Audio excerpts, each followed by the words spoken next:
Magandang umaga po sa inyong lahat. Sa palagay ko po ay nabalitaan nyo na po na binomba ng Israel at saka ng Amerika ang Iran.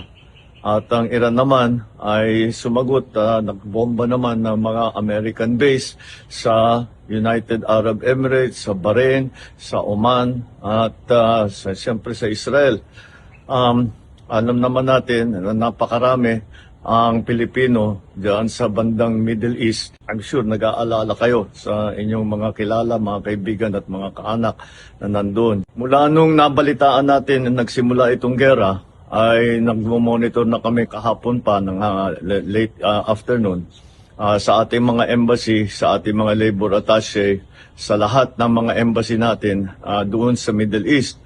At nais kong i-report sa ating mga kababayan na sa ngayon, as of 9 o'clock Sunday, wala po tayong natatanggap na report na may casualty na Pilipino. Wala pong Pilipino ang namatay, wala na Pilipino ang nasaktan.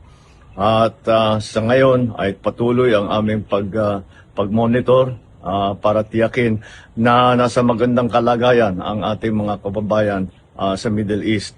Ang ating tuloy-tuloy na binabantayan dahil ito'y kailangan natin tuloy-tuloy na bantayan at hindi ito tapos pa.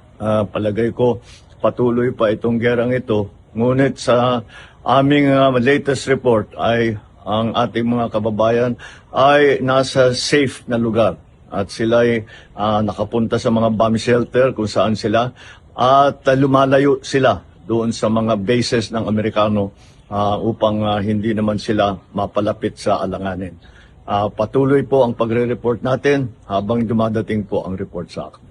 Magandang umaga po.